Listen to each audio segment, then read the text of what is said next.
नमस्कार बच्चों, स्वागत है आप सभी का Shri Shyam group of education के यूट्यूब चैनल पर। अपनी प्लस 2 की फिजिक्स पढ़ रहे हैं और इसके अंदर अपनी जो लास्ट क्लास के अंदर टॉपिक पढ़ रहे थे वो चैप्टर 4 का टॉपिक पढ़ रहे थे। और चैप्टर 4 जो आपका था वो विद्युत धारिता से जुड़ा हुआ था। तो विद्युत धारिता की अपने बात कर रहे थे और इसके अंदर अब तक जो अपने पढ़ चुके हैं उसके अंदर अपने कुछ बेसिक बातें कर चुके हैं। जैसे अपने सबसे पहले बात की थी ध्रुवीय पराविद्युत की, फिर अपनी अध्रुवीय पराविद्युत की बात की थी, फिर अपने ध्रुवण सदिश की बात कर रहे थे। और लास्ट क्लास के अंदर जो अपने बिल्कुल लास्ट में टॉपिक पढ़ रहे थे वो टॉपिक था रेखिक समदेशिक पराविद्युत पदार्थ। आपका टॉपिक था रेखिक समदेशिक पराविद्युत पदार्थ। रेखिक समदेशिक पराविद्युत पदार्थ, ये आपका लास्ट क्लास का टॉपिक था। तो इसके अंदर मैंने आपको बताया था, एक तो ध्रुवण सदिश बताया था मैंने आपको, ध्रुवण सदिश जिसको आपने किससे लिखा था, पी वेक्टर से लिखा था। और ध्रुवण सदिश के अंदर मैंने आपको बताया था कि जो द्विध्रुव आघूर्ण होता है वही क्या कहलाता है, ध्रुवण सदिश कहलाता है। परंतु किसका होना चाहिए, एकांक आयतन का। यानी एकांक आयतन के द्विध्रुव आघूर्ण को क्या कहा जाता है, ध्रुवण सदिश पी वेक्टर कहा जाता है। एकांक आयतन के द्विध्रुव आघूर्ण को अपने क्या कहते हैं, ध्रुवण सदिश कहते हैं। यानी एकांक आयतन का जो द्विध्रुव आघूर्ण है वही क्या होता है, ध्रुवण सदिश होता है। अब अपने बात कर रहे हैं रेखिक समदेशिक पराविद्युत पदार्थों की। तो रेखिक समदेशिक पराविद्युत पदार्थ कौन से होते हैं? रेखिक समदेशिक पराविद्युत पदार्थ वो होते हैं जिनके लिए विद्युत द्विध्रुव आघूर्ण, जिन पदार्थों का विद्युत द्विध्रुव आघूर्ण, जिन पदार्थों का विद्युत द्विध्रुव आघूर्ण समानुपाती होता है किसके, विद्युत क्षेत्र के। यानी जिन पदार्थों में विद्युत द्विध्रुव आघूर्ण का मान विद्युत क्षेत्र के क्या होता है, समानुपाती होता है। और साथ के साथ ये भी जरूरी है कि दोनों की दिशा जो है वो क्या हो, एक हो। यानी जो अपने द्विध्रुव आघूर्ण की दिशा है और जो विद्युत क्षेत्र की दिशा है, ये दोनों दिशाएं क्या होनी चाहिए, एक ही होनी चाहिए। ऐसे पदार्थ आपके क्या कहलाते हैं, ऐसे पदार्थ रेखिक समदेशिक पराविद्युत पदार्थ कहलाते हैं। और ऐसे पदार्थों के लिए जो आपका ध्रुवण सदिश पी वेक्टर है, जो ध्रुवण सदिश पी वेक्टर होता है, ये विद्युत क्षेत्र की तीव्रता ई वेक्टर के क्या होता है, समानुपाती होता है। कौन, ध्रुवण सदिश पी वेक्टर जो है ई वेक्टर के समानुपाती होता है। अगर ये समानुपाती यहाँ से हटाते हो तो एक नियतांक लगता है एप्सिलॉन 0 काई ई। क्या लगता है, पी वेक्टर इक्वल एप्सिलॉन 0 काई ई, एक नियतांक लगता है जो किसके इक्वल आता है, ई के इक्वल आता है। देखिए यहाँ नियतांक एक की बजाय दो लिखे हैं अपने, एप्सिलॉन 0 और काई। इसे कुछ ऐसा भी लिखा हुआ मिलेगा आपको, पी वेक्टर इक्वल काई ई, ठीक है, ऐसा भी लिखा हुआ मिल सकता है आपको, पी वेक्टर इक्वल काई ई। फिर ये काई जो है किसके इक्वल आ जाता है, ये एप्सिलॉन 0 और काई ई दोनों के इक्वल आ जाता है, ठीक है। परंतु ये फिर विद्युत प्रवृत्ति नहीं होगा, क्योंकि विद्युत प्रवृत्ति जो है वो कैसी राशि है, एक विमायन राशि है, ठीक है। तो आपको ये सूत्र ध्यान रखना है, पी वेक्टर इक्वल एप्सिलॉन 0 काई ई।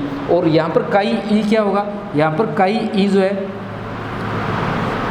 काई ई जो है ये क्या है, विद्युत प्रवृत्ति है, पदार्थ की विद्युत प्रवृत्ति है, ठीक है। और ये एक विमाहीन राशि होती है। कैसी राशि होती है, ये एक विमाहीन राशि होती है। तो इसके बारे में आप लोग ध्यान रखना। और ये भी ध्यान रखना कि P इक्वल काई ई भी लिखा हुआ मिल सकता है आपको, पर ध्यान रखना फिर ये काई जो है ये विद्युत प्रवृत्ति नहीं होगा और साथ में विमाहीन भी नहीं होगा, क्योंकि इसका मान किसके बराबर होगा, एप्सिलॉन 0 काई के बराबर होगा। आपको ये याद रखना है जो मैंने यहाँ लिखा है, पी वेक्टर समानुपाती किसके, ई वेक्टर के, और समानुपाती हटाए तो एप्सिलॉन 0 काई ई और ई वेक्टर, ठीक है। और काई क्या है, विद्युत प्रवृत्ति है जो एक विमाहीन राशि है। तो ये आपका छोटा सा टॉपिक था रेखिक समदेशिक पराविद्युत पदार्थ, ठीक है। अब देखो नया टॉपिक अपने बात कर लेते हैं। अब आपका टॉपिक है चालक की विद्युत धारिता। इसी चालक की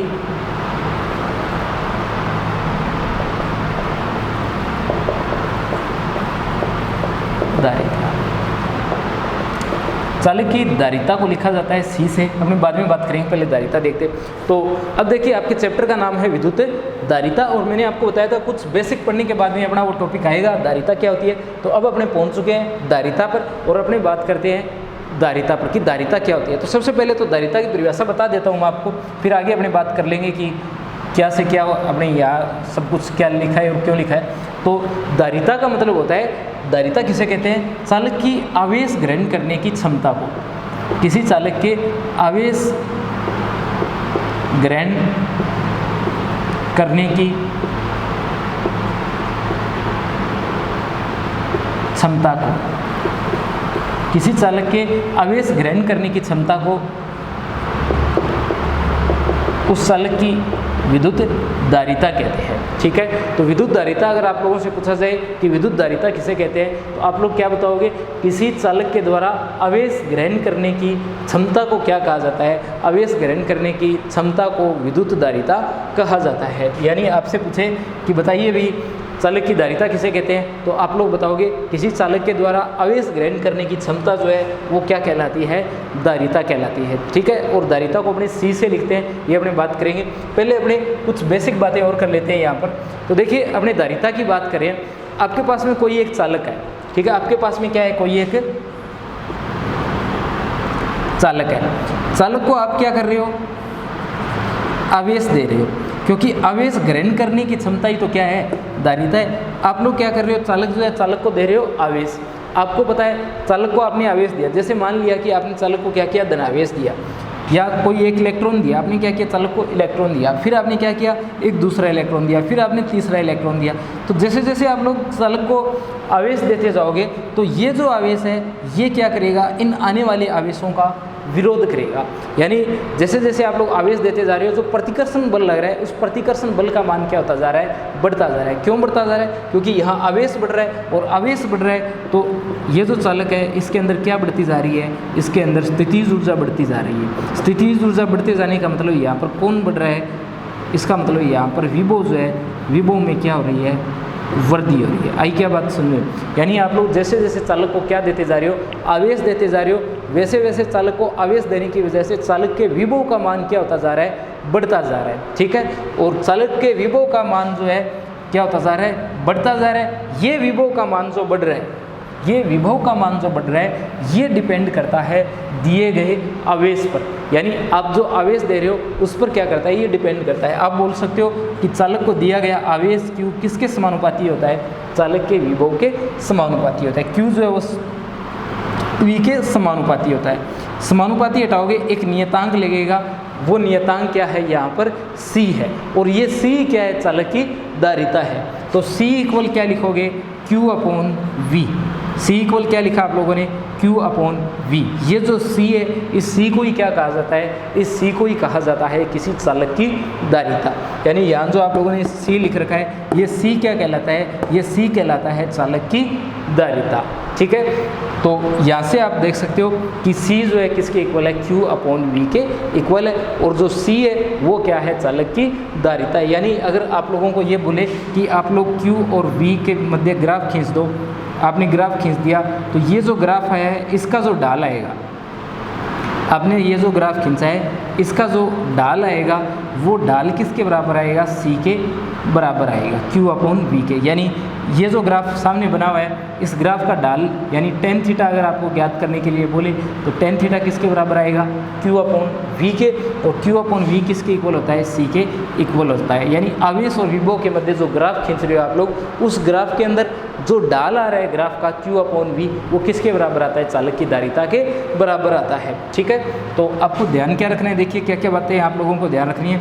आप लोगों को ध्यान रखना है कि धारिता किसे कहते हैं, तो धारिता आप लोग बता दोगे किसी चालक के द्वारा आवेश ग्रहण करने की क्षमता को क्या कहा जाता है? विद्युत धारिता कहा जाता है। धारिता की अगर बात करें तो चालक को दिया गया आवेश Q उसके विभव में वृद्धि या परिवर्तन के समानुपाती होता है। तो Q किसके समानुपाती है? Q V के समानुपाती है। ठीक है, Q क्या है? V के समानुपाती है। समानुपाती हटा दिया, आपने एक नियतांक लगाया, वो नियतांक क्या है? C है। तो C किसके इक्वल? Q/V के इक्वल। तो ये जो यहाँ पर C लिखा गया है ये क्या कहलाता है? चालक की धारिता कहलाती है। अब बात कर लेते हैं मात्रक की। किसकी बात कर लेते हैं? मात्रक की बात कर लेते हैं कि अपने पास में जो मात्रक आएगा इसका, वो मात्रक क्या आएगा? तो मात्रक आप लोग देख सकते हो, ये क्या है? आवेश है। क्या है? आवेश है। आवेश का मात्रक कुलाम होता है। ये क्या है?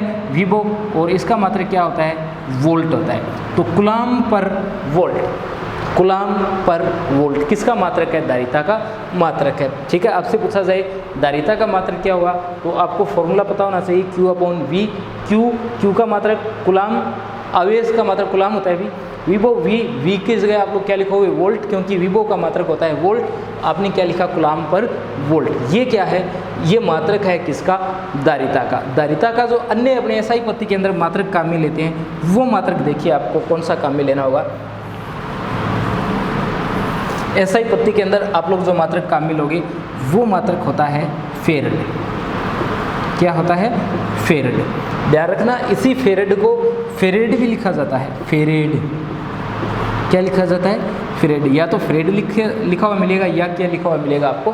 फेरेड लिखा हुआ मिलेगा। तो सामान्य इसका जो नाम है वो क्या है? फेरेड है। देखना, ये फेरेड है। आप लोगों ने फेराडे भी पढ़ा होगा, आपकी याद होगा कि फेराडे पढ़ा है आप लोगों ने। तो जो आप लोगों ने फेराडे पढ़ा है ये वो नहीं है।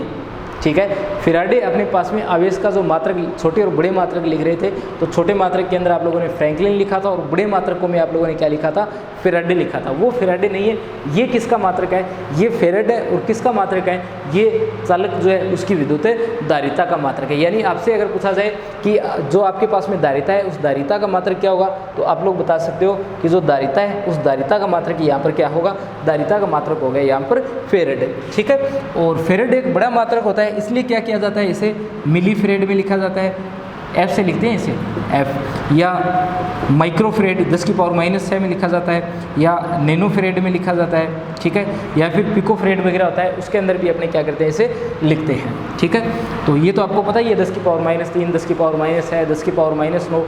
ये आपको जरूर याद रखना है कि 10⁻6 को अपने क्या बोलते हैं? माइक्रो बोलते हैं। ठीक है, क्योंकि आपकी बुक में जो सबसे ज़्यादा दिया गया है वो माइक्रो फेरेड दिया गया है। और माइक्रो अगर आप लोग हटाते हो तो क्या लिखते हो? माइक्रो की जगह 10⁻6 लिखते हो। ठीक है, तो एक माइक्रो जो है उसमें कितना होता है? 10⁻6 होता है। तो ध्यान रखना, अगर माइक्रो आपको हटाना हो तो आप लोगों को उसकी जगह क्या लिखना पड़ेगा?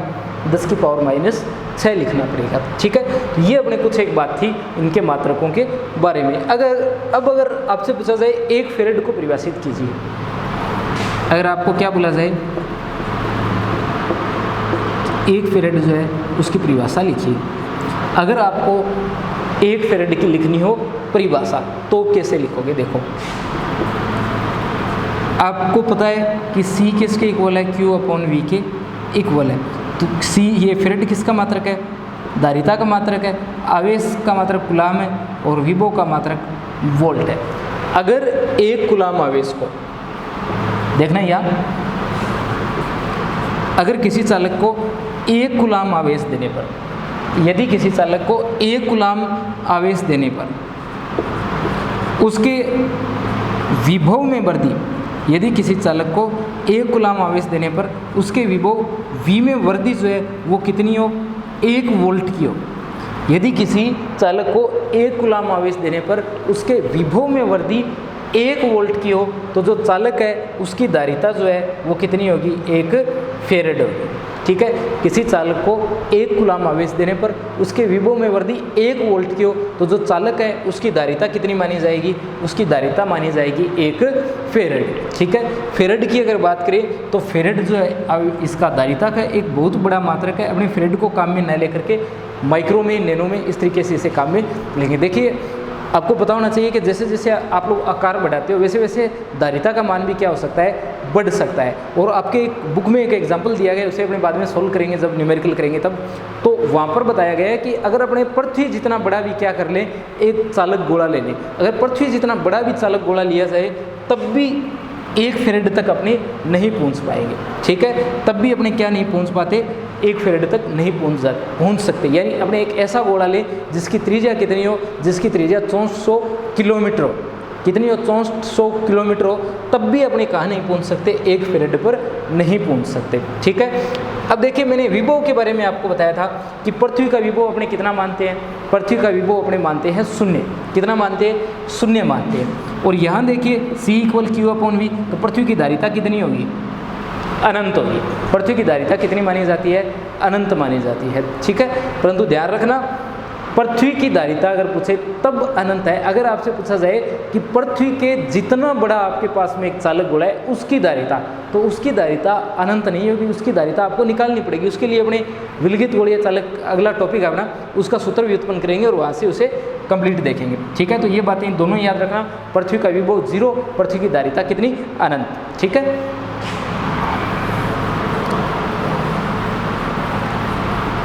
ये अपनी बात थी फेरेड के बारे में और चालक की धारिता के बारे में। अब अपना टॉपिक आता है विलगित गोलीय चालक की धारिता। अपना टॉपिक क्या है? अपना टॉपिक है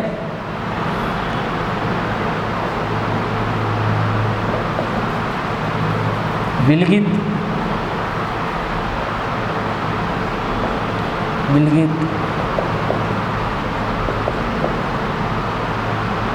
गोलीय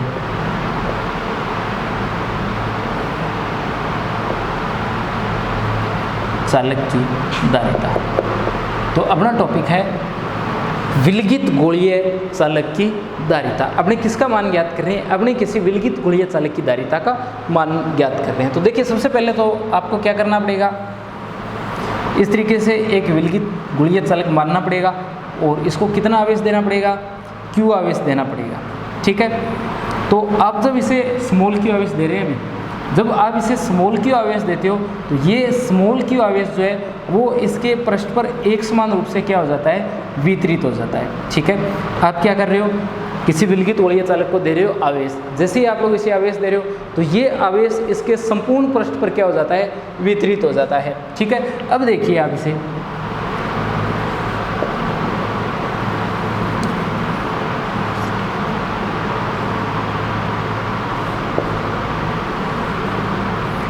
देखना, ये यहाँ पर धारिता वगैरह नहीं है, ये विद्युत क्षेत्र की तीव्रता की दिशा बनाई गई है।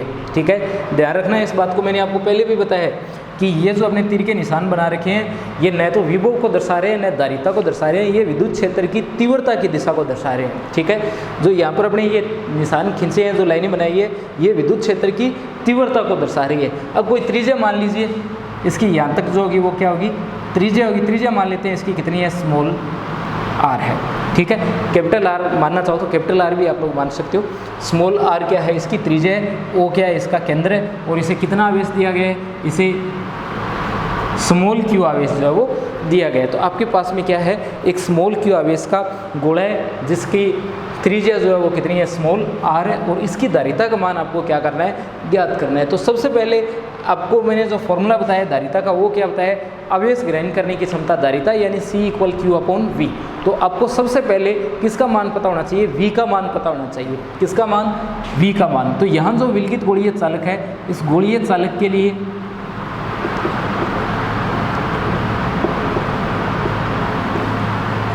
गोलीय चालक का विभव, तो सबसे पहले आपको क्या पता होना चाहिए, किसी विलगित गोलीय चालक का विभव आपको पता होना चाहिए। और विभव का सूत्र V = KQ/R या V = 1/4πε0 Q/R। ये किसका मान है, V का मान है। V = 1/4πε0 और Q/R। ठीक है, किसी विलगित गोलीय चालक के विभव का मान। देखिए, फॉर्मूलों के बारे में आपको पहले भी बता चुका हूँ कि विद्युत क्षेत्र की तीव्रता के जितने फॉर्मूले हैं, विभव के जितने फॉर्मूले हैं, या फिर सीधा सीधा ये है कि जितने चैप्टर आपने पढ़े हैं, जितने टॉपिक आपने पढ़े हैं, जहाँ टॉपिक खत्म होता है एक फॉर्मूला निकल करके आता है, और वो फॉर्मूला आपको याद रखना ज़रूरी है। ठीक है, अनिवार्य रूप से आप लोग उस फॉर्मूले को याद करोगे। तो विलगित गोलीय चालक के विभव का मान होता है V = KQ/R या 1/4πε0 और Q/R। अब देखिए, अब आपको क्या करना है, चालक की धारिता, तो धारिता का सूत्र क्या होता है, धारिता C होती है और सूत्र क्या होता है, Q/V। C = Q/V, ये क्या है, धारिता का सूत्र है। तो C = Q/, ये देखिए विभव V का सूत्र ये रख दीजिए, ये आपकी मर्जी, ऊपर वाला रख दीजिए, पहले ऊपर वाला रख रहा हूँ मैं। तो KQ/R, R ऊपर चला जाएगा, Q से Q कैंसिल, तो C = Q ये R/K। तो क्या आ गया फॉर्मूला इसका, C = Q/V, V का मान KQ/R, Q से Q कैंसिल, और क्या बचा आपके पास में, KQ/R, Q से Q कैंसिल, R/K। के की जगह क्या लिख दोगे 1/4 पाई एप्सिलॉन 0, 1/4 पाई एप्सिलॉन 0। ठीक है, उल्टा रखना है तो 1 भाग में आए, उससे कोई फर्क ही नहीं पड़ेगा। या फिर देखिए, या तो आपने ये मान रखा है और अगर ये रखते तो क्या होता, तो होता और ऊपर कितना Q से Q कैंसिल और C इक्वल क्या बचता, ये बचता। ठीक है, दोनों नहीं रखने आपको, दोनों में से कोई एक रखना है। तो धारिता का विलगित गोलीय चालक की धारिता का सूत्र आप यहाँ से देख सकते हो, C equal 4 pi epsilon 0 R। C में और R में ग्राफ खींचे, C में और R में अगर ग्राफ खींचे तो समानुपाती प्राप्त होगा। कैसा प्राप्त होगा, समानुपाती प्राप्त होगा। ये देखिए, ये C है और ये क्या है, R है। अब जैसे जैसे त्रिज्या बढ़ाते जाओगे धारिता का मान क्या होता जाएगा, बढ़ता जाएगा। यहाँ देख सकते हो C equal 4 pi epsilon 0 R। C जो है वो R की क्या है, समानुपाती है। C जो है वो R की क्या है, समानुपाती है। ग्राफ से भी देख सकते हो C और R के बीच में अगर ग्राफ खींचे तो समानुपाती का ग्राफ है।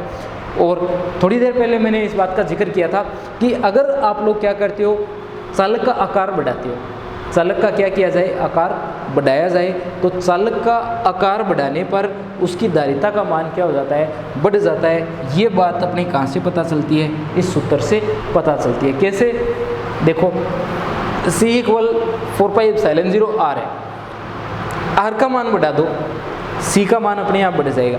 R का मान बढ़ाने का मतलब, R का मान बढ़ाने का मतलब हो गया कि चालक जो है इसकी त्रिज्या बढ़ा रहे हो, इसकी त्रिज्या को आप क्या कर रहे हो, बढ़ा रहे हो। त्रिज्या बढ़ाने का मतलब हो गया चालक जो है उसके आकार को आप क्या कर रहे हो, बड़ा कर रहे हो। अगर इसके आकार को बड़ा किया जाएगा तो इसकी धारिता का मान भी अपने आप क्या होगा, बढ़ेगा। यानी C जो है वो R के क्या है, समानुपाती है। आप लोग क्या कर सकते हो, किसी भी चालक के आकार को बढ़ा करके उसकी धारिता को बढ़ा सकते हो। और ये मैं आपको थोड़ी देर पहले ही बता चुका हूँ कि ये अपने तरीका ज़्यादा काम का नहीं है। क्यों, क्योंकि अपने पृथ्वी जितना बड़ा अगर गोला भी बनाए ना, तब भी आप लोग धारिता का मान 1 फैराड तक नहीं पहुंचा सकते।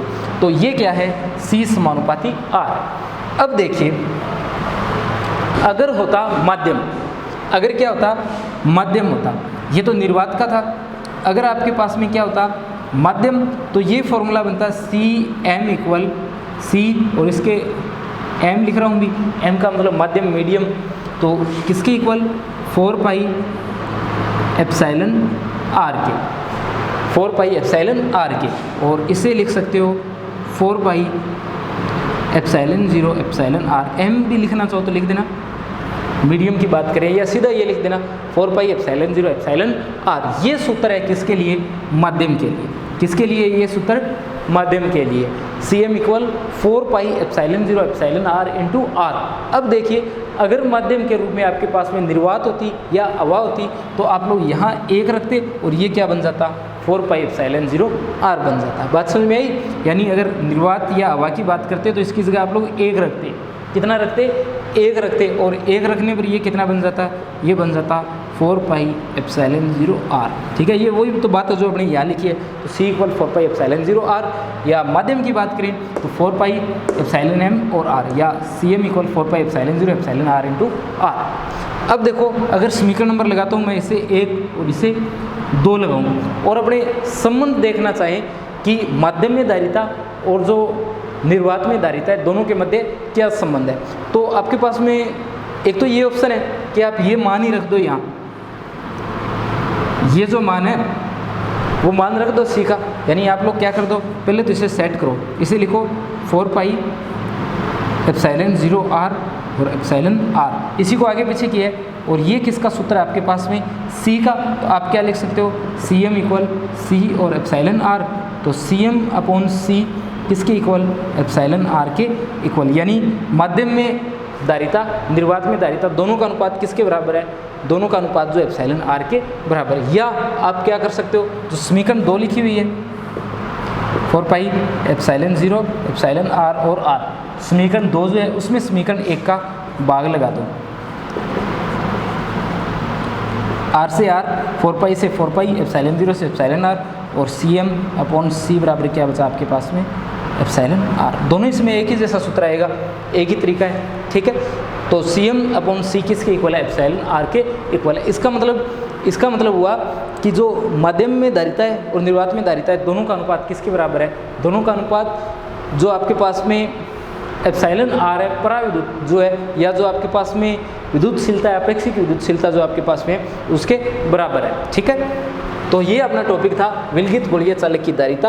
और यहाँ से आपको कोई न्यूमेरिकल वगैरह पूछा जा सकता है, जैसे आपको बोला जाए कि भी पृथ्वी जितना बड़ा आपने क्या कर ले, कोई गोला ले, पृथ्वी नहीं ले रहे हैं, ध्यान रखना पृथ्वी नहीं है, पृथ्वी जितना बड़ा गोला है, तो उसकी धारिता अगर ज्ञात करनी हो तो बताइए कितनी होगी? आपको कोई भी संख्यात्मक मान नहीं दिया जाएगा, क्यों? क्योंकि पृथ्वी की त्रिज्या आपको पता होना चाहिए 400 किलोमीटर है, उसे मीटर में बदल करके यहाँ रखो। एप्सिलॉन 0 का मान अपने कितनी बार देख चुके हैं, या तो एप्सिलॉन 0 का लिखो या 1/4 एप्सिलॉन 0 का मान, ठीक है। यानी भाग में आप लोग जो मान लिखा था आपने 1/4 एप्सिलॉन 0 का 9 × 10⁻9, उसे भी लिख सकते हो आप लोग। और साथ में त्रिज्या जो है उसे किस में? मीटर में लिखोगे और सोल्व करोगे, और आप क्या कर सकते हो?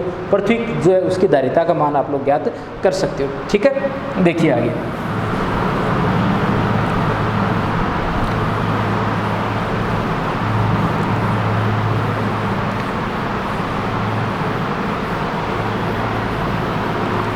इसके बाद में आपके आता है टॉपिक संधारित्र।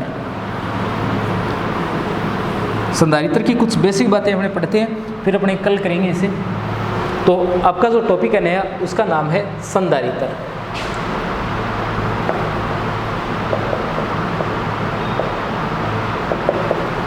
संधारित्र, ठीक है।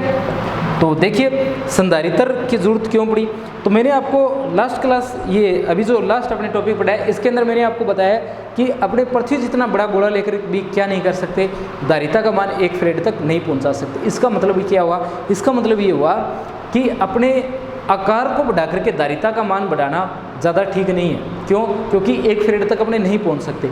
तो संधारित्र क्या है? संधारित्र आपके पास में एक ऐसी युक्ति है जिसमें बिना आकार बढ़ाए, बिना आकार को बढ़ाए, विभव को कम करके धारिता बढ़ाने का जो उपकरण है या जो युक्ति है, उसी को क्या कहते हैं? उसी को अपने संधारित्र कहते हैं। आकार को बढ़ाए बिना, आकार को बढ़ाए बिना, आकार को बढ़ाए बिना विभव को कम करके धारिता के मान को बढ़ाने वाला उपकरण या युक्ति क्या कहलाती है? संधारित्र कहलाती है। या आप लोग लिख सकते हो आकार में बिना परिवर्तन किए विभव के मान को कम करके धारिता को बढ़ाना क्या कहलाता है? संधारित्र कहलाता है। उपकरण जो है वो संधारित्र है। संधारित्र एक तरीके का उपकरण है। हमने लिखा C=Q/V, ये सूत्र है, ठीक है। इसके अंदर आप लोग देख सकते हो कि एक तो ये तरीका है, आप लोग आकार बढ़ा दो, आकार बढ़ा दोगे तो आवेश ग्रहण करने की क्षमता बढ़ जाएगी, तो धारिता बढ़ जाएगी, परंतु ये कोई बढ़िया तरीका नहीं है। तो आपके पास में दूसरा तरीका है कि आप लोग विभव को क्या कर दो? कम कर दो, जिससे धारिता का मान क्या हो जाए? बढ़ जाए। और ये काम जिस उपकरण की सहायता से या जिस युक्ति की सहायता से आप लोग करते हो, उसी को क्या कहा जाता है? उसी को कहा जाता है संधारित्र। एक तो अपने संधारित्र का प्रतीक चित्र कैसे बनाते हैं? तो संधारित्र का प्रतीक चित्र ऐसी 2 लाइनें और यहाँ ये लाइन, ये किसको बताती है? संधारित्र को बताती है, नियत मान की धारिता का। और अगर परिवर्तित मान की धारिता का संधारित्र है तो यहाँ क्या कर दोगे? एक तीर का निशान बना दो। तो ये नियत मान की धारिता का संधारित्र है और ये जो है वो परिवर्तित मान की धारिता का संधारित्र है। तो ये दोनों संधारित्र के यहाँ पर प्रतीक चित्र अपने बनाइए। और ये संधारित्र के लिए फॉर्मूला है C=Q/V, एक ऐसा उपकरण जिसमें बिना आकार को परिवर्तित किए विभव को कम करके धारिता को बढ़ा सकते हैं, वो उपकरण क्या होगा? संधारित्र होगा। संधारित्र आप लोगों ने जनरल लाइफ में कहाँ देखा है? जो पंखे के अंदर सेल लगा होता है, जो पंखा है और जो कूलर है, उनमें जो सेल लगा होता है वो सेल ही क्या है? संधारित्र है, ठीक है। यानी आपके पास में जो विद्युत के उपकरण हैं जो आपके घरों में लगे हुए हैं, जैसे पंखा लगा है, ठीक है, पंखा, कूलर, ये जो सारी मोटर आपके पास में है, वहाँ जो सेल लगा हुआ है, जो सेल के जैसे आकृति लगी हुई है, वो सेल नहीं है, वो क्या है? वो संधारित्र है, ठीक है, कैपेसिटर है। या तो उसको इंग्लिश में कैपेसिटर बोलते हैं या फिर हिंदी में अपने उसे क्या कहते हैं, संधारित्र कहते हैं। कैपेसिटर से सी और अपनी संधारित्र जो है वो उसका सही हिंदी में नाम है। तो आपको पता चल गया कि संधारित्र को कहाँ देखते हो, जैसे आपकी पानी की जो मोटर है उसमें बड़ा सा लगा रहता है, अलग अलग आकार के होते हैं। जो विद्युत के उपकरण होते हैं वहाँ भी आप लोगों ने देखे होंगे, जो छोटी छोटी सर्किट्स होती है वहाँ भी आपने देखा होगा कि ऐसा एक छोटा सा उपकरण लगा रहता है, ठीक है। इस तरीके की 2 पिन होती है, ज़्यादातर ब्लू आकार का होता है ये, ठीक है। यहाँ पर इसके एक पट्टी होती है जिस पर नेगेटिव लिखा होता है, ऐसे नेगेटिव लिखा होता है, इस पर एक पट्टी जो होती है ना